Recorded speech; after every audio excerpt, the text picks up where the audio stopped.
السلام علیکم۔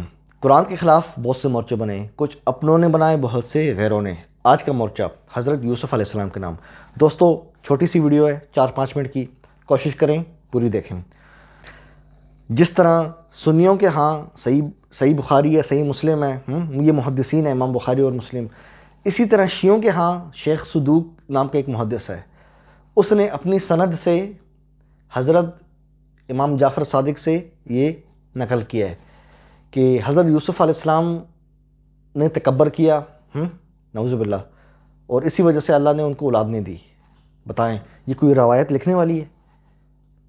جس طرح امام بخاری ہے سنیوں کے پاس، اسی طرح شیعوں کے پاس شیخ صدوق ہے۔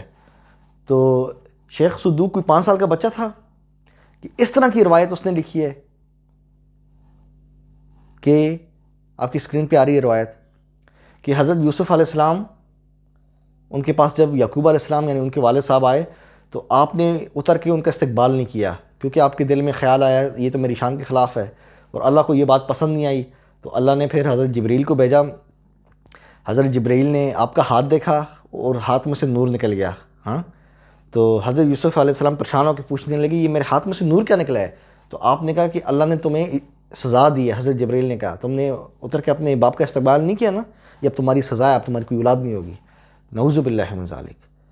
کوئی بھی عقل مند شیعہ آپ اس روایت کو مانتے ہو؟ آگ لگاؤ سند کو، راویوں کو چھوڑو۔ شیخ صدوق کو اتنی بھی سمجھ نہیں آئی کہ یار میں کس طرح کی یہ انبیاء کی گستاخی پہ مبنی روایت لکھ رہا ہوں۔ اور شیخ صدوق روایت کو صحیح سمجھتا ہے، بے شک اس کی سند ضعیف ہو۔ کیوں؟ کیونکہ شیخ صدوق نے یہ چیپٹر باندھا ہے، عنوان لگایا اوپر، چیپٹر باندھا ہے کہ وہ کیا سبب تھا کہ حضرت یوسف کی اولاد نہیں ہوئی۔ یعنی شیخ صدوق یہی سمجھتا رہا نا، تبھی تو اس نے یہ پھر روایت لے کے آیا ہے۔ یوسف علیہ السلام اتنا بڑا پیغمبر جس کے بارے میں اللہ نے پوری سورہ یوسف نازل کی۔ 22 نمبر آیت دیکھیں سورہ یوسف کی۔ اللہ پاک فرما رہا ہے کہ علم و حکمت دیا میں نے یوسف کو، اور اللہ نے انہیں محسنین میں، نیکوکاروں میں شمار کیا ہے۔ اور آپ کہہ رہے نہیں وہ محسنین میں نہیں تھا، نیکوکار نہیں تھا، بے ادب تھا، باپ کا اتر کے استقبال نہیں کیا، اور پھر اللہ نے انہیں سزا دی اور ان کی اولاد نہیں۔ نعوذ باللہ من ذالک۔ آپ کی سنی شیعہ روایات انبیاء کی گستاخی سے بری پڑی ہیں۔ میں آپ کو بتا رہا ہوں تو آپ کو برا لگ رہا ہے نا، سنتے ہوئے برا لگتا ہے۔ اور ہر سال یہ کتابیں آپ چھاپ رہے ہو اور انبیاء کی گستاخی والی روایات بھی چھاپ رہے ہو، چھاپتے وقت آپ کو برا نہیں لگتا، صرف سنتے ہوئے برا لگ رہا ہے کہ یہ ابو جعفر تنولی کیوں بتا رہے ہیں ہمیں۔ اگر اتنی آپ کو انبیاء سے محبت ہے، غیرت ہے جتنی مجھے ہے، تو آپ ان ساری روایات کو نکالو اپنی کتابوں سے۔ آپ نہیں نکالو گے، ہر سال چھپتی ہیں یہی روایات، آپ انہیں اپنی جگہ پہ رہنے دو گے۔ یہ تو حال ہے آپ لوگوں کا۔ سنی حضرات کی صحیح بخاری میں لکھا ہے کہ ابراہیم علیہ السلام نے 3 جھوٹ بولے۔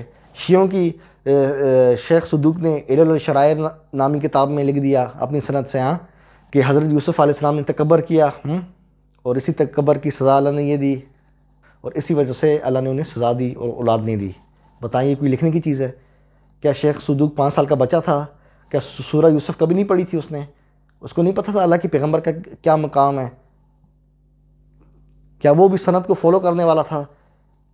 لکیر کا فقیر تھا کہ بس جو کچھ سند میں آ رہا ہے تو میں نے وہی لکھنا ہے؟